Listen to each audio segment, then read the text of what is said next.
Hello, Facebook world. I'm sorry we're 5 minutes late. I was stuck in traffic coming home from an amazing workshop by the beautiful Jamie Lee Applin tonight. I had to run out of there early and I was rushing home and I was watching the time and I'm like, you know what? If I'm late, the universe has got a reason for that. So I settled in and here we are. We're a couple of minutes late. Hello, Alex. You're the first one on tonight. Hi, Maria. Hello, Mark. Your wife was just amazing. Oh my gosh, the feeling it gave me to see her in that place, I can't even explain. Hey there, Regan. Oh, Tracy. Hello. Again. Hey, Sarah. Hey, Simone. Christina. Hello, darling. Lord Y10. Hi. So good to see your name and face come up. Hello, Melissa Molinari. I'm so excited. Mr. Nomchong. What an honor. Hello there. Hello, Lisa. All right, we're going to get started in about 20 seconds. We'll just give people a bit of time to get on. Hello, Ali. Hello, Daniela. What a crazy day it's been today. Sorry I wasn't able to organise that call with you. Okay, so I'm going to get started, and whoever isn't online yet, they can catch the replay later. And you would have seen the topic for tonight, and that is honouring yourself. And I specifically mentioned there that sometimes, you know, people that cross your path have a message for you, but sometimes the universe is trying to use you as the messenger. And I want to explain what I mean by this, because I think that so often, hi there, Jamie. Thank you, darling. That's lovely of you. I think that sometimes it's like we interfere with the greater plan because we refuse to honour ourselves and our own journey. And oh, Tracy Piscopo, you are beautiful. So let me get into this message and unpack this so that I can explain to you exactly what I mean by honouring yourself. Because, you know, I always say that the most selfish thing you'll ever do is give yourself permission to be selfish. And honouring is such a strong word. All healing begins with honouring. In order to heal something, you have to feel it first. You have to honour the fact that it exists and that it's there and that it's part of you. And in honouring your journey, in honouring your own process, you actually, not only do you receive messages that other people are sent to give to you, but you then become a vessel that the universe can use to give lessons to others. And here's what I mean. So tonight's topic's all around spiritual expansion.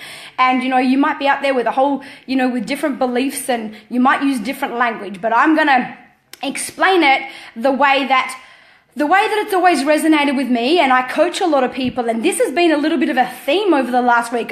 I've really felt it heavy on my heart this whole week to get this message out there. It's been a bit of a consistent message throughout a lot of my clients this week, as well as even just some friends that I've spoken to. So I just feel like maybe the universe is trying to use me as a messenger this week, and maybe I have a responsibility to get this message out there, and there's going to be someone on the line tonight, or there's going to be someone that watches this replay that needed to hear this. And it's all around honouring yourself. So when it comes to being selfish, and by the way, that's a word that was created by humans. And let's all remember that we're not humans having a spiritual experience. We are spirits in a human experience. And so the word selfish was not only created, but it was also given, you know, it was given a meaning of it being a bad thing. But the only way that we can free ourselves and then go on to be that light that frees others is to honor ourselves. And so sometimes that means we have to be so-called selfish. Now, here's the deal. So long as your intentions are never to be to the detriment of someone else. So it's not my intention for the decision I need to make or the conversation I need to have or whatever it might be that's sitting heavy on my spirit. It is not my intentions for it to hurt you. However, I must honor myself and this voice that needs to be freed from me or whatever it might be. I need to honor my journey, the decision that I feel I need to make. And if it so happens that it does hurt you, I am not sorry for that. So long as your intentions are not specifically to intentionally hurt somebody, then give yourself full permission to honor every part of your journey, every step you need to make. And let me explain what I mean by that, because sometimes like I said, the universe is trying to use you as the vessel, as the messenger to get a message to someone else, or to give someone else the growth, the next level of, to take them to the next level of consciousness, to give them the next level of expansion that their spirit is ready for. And the universe needs to use you as the messenger for that. But the only way that we grow is from pain. So pain becomes the point from which we expand. And so when the universe is trying to use you as the messenger, essentially it's trying to use you as the vessel to create some pain for someone else, because they are ready for the lesson that they will get, for the expansion that they will grow to through the pain that you might cause. But too often we dishonor ourselves. We act out of integrity with our own higher selves, with the path that we came here for, with the journey that we came to this human experience for, so that we don't hurt somebody else.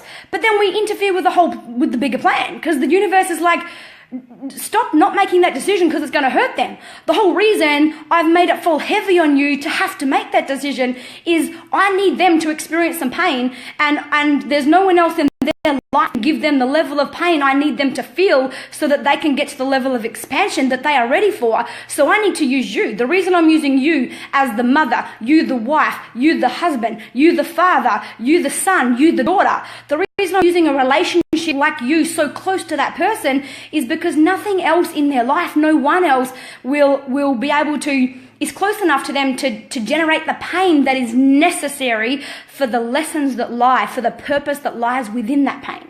But what happens is, and I've just been through this myself, with my marriage separation. There was definitely, my ego fighting my spirit. I was in like this little spiritual warfare. I had this battlefield going on between my mind and my spirit where, my marriage was never, ever, ever a bad marriage. Our worst times were more often than not so much better than most people's best times. But there was just a deeply resonating, feeling in myself that journey just was coming to an end. And there was a part of me in my mind that was willing to dishonor myself and my greater path. I could feel the pull, because I'm like, well, it's not that bad. I could put up with this forever. Like, it's not bad at all. I could see so many goodness here if I decided I wanted to. I could focus on that. I don't want to hurt the children. I don't want them to have to live the pain that I lived my whole life with my parents' separation. And then I put my journey on them. I think that they're going to feel pain the same way I felt the pain. I make automatic assumptions that they're going to take it the same way I took it, and I don't want to generate that pain for them, etc., etc. So what we do is we dishonor ourselves and the path that we hear calling us in order to protect the child, or protect the husband, or protect the wife, or I don't want to tell my mum this, she's old now, and, or I don't want to say, I don't want to, I don't want to make my grandma feel bad for not going to see her, even though I have to dishonor myself, my path, go out of my way to be able to go visit her out of nothing really but guilt, not true intent, not that I want to. If anything, I visit her out of, it causes resentment because it's an inconvenience for me to do that. But she's getting old now, and so we start dishonoring ourselves in order to save someone else's pain. But so often, see, when something is deeply falling on you, you can't escape the feeling of needing to have that conversation, of needing to speak up about what's heavy on you, about needing to make that decision that you need to make, about, not being there for the child for once, letting them fight their own battle and watch them hurt instead of trying to save them from hurting. Sometimes we need to watch them hurt. We need to let them hurt. Sometimes we need to be the cause of their pain. That's how the universe gets a lesson to them. It's trying to use us sometimes as a vessel, not by intentionally giving them pain. That's not the intention. The intention is I need to honor myself. My intentions are not to cause you pain. But if it so happens that honoring myself does cause you pain, or it does cause you comfort, then I believe I'm just your messenger. I am going to be the reason for your next level of spiritual expansion. And you will thank me for that.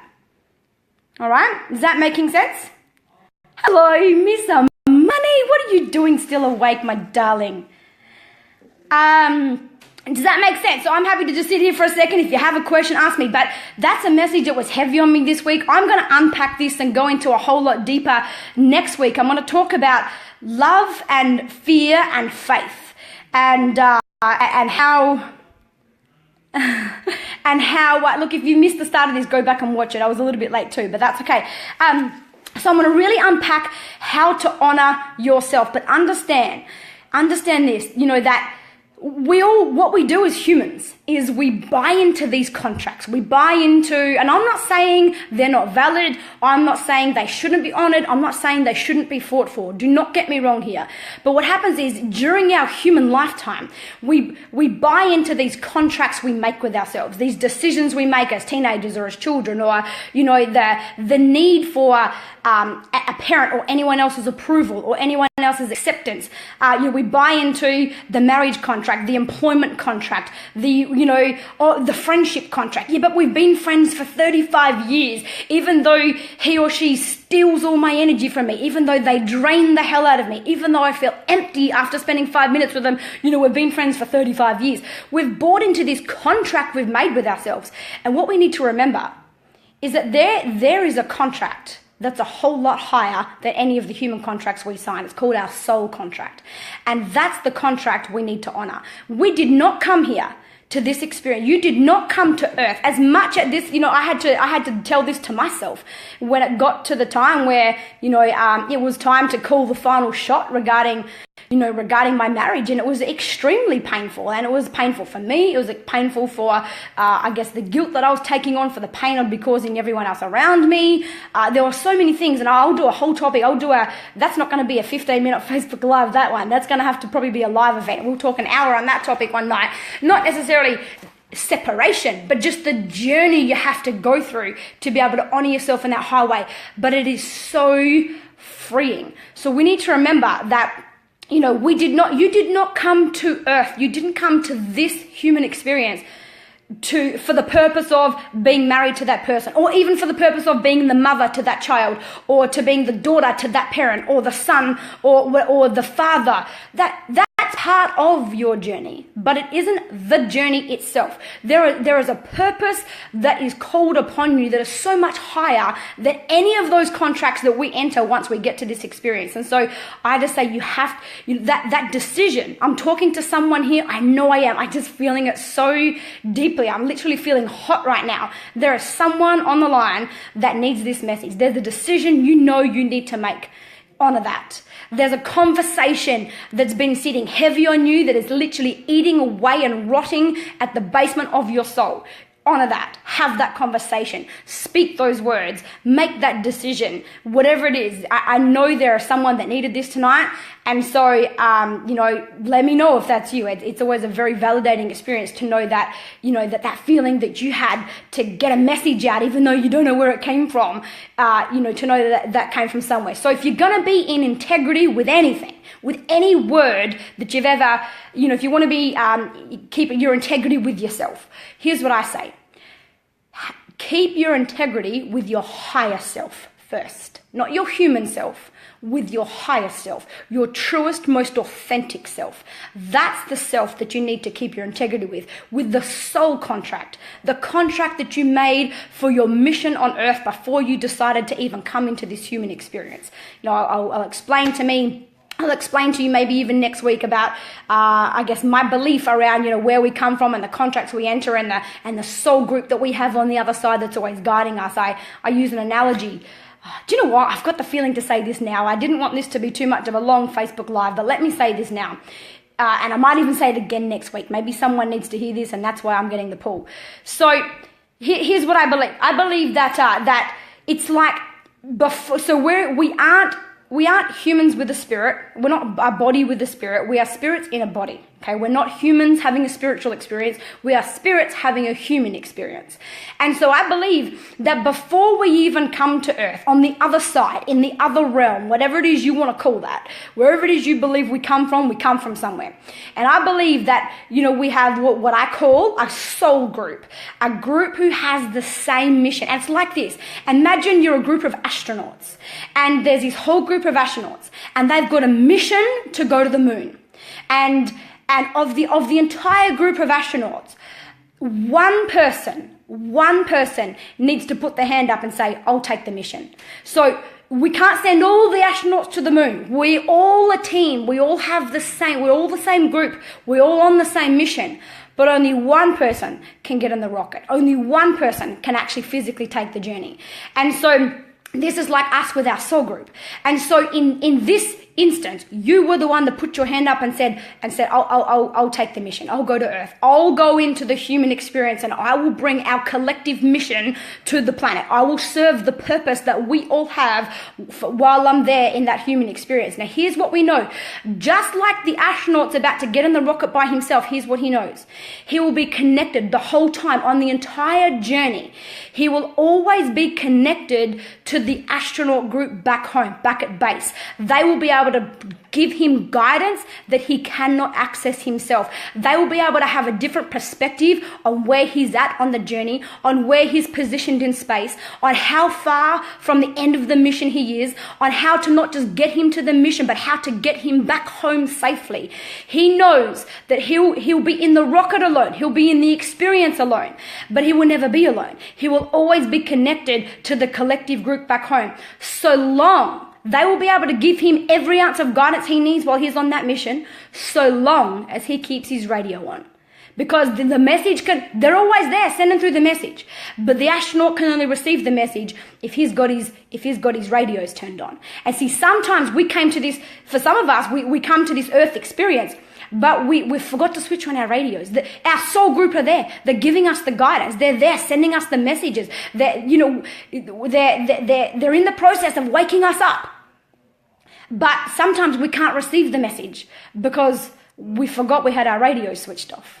And so, and they are the one, they remind us of the contract. They remind us of the mission we're on. And you can feel it. You can feel it. You can feel the depth of the alignment when you receive that message from the soul group that is guiding you from the other side or from the next realm or, from heaven or whatever it is that you want to call it. Okay. And so I'm not going to go into a whole lot deeper. I'm going to do a whole lot more on that next week. But I guess I just wanted to use that analogy so that you can, because this isn't a process. Being here in this experience, it's not a process of learning something new. It's really not. This isn't something you need to learn. This is something you need to remember.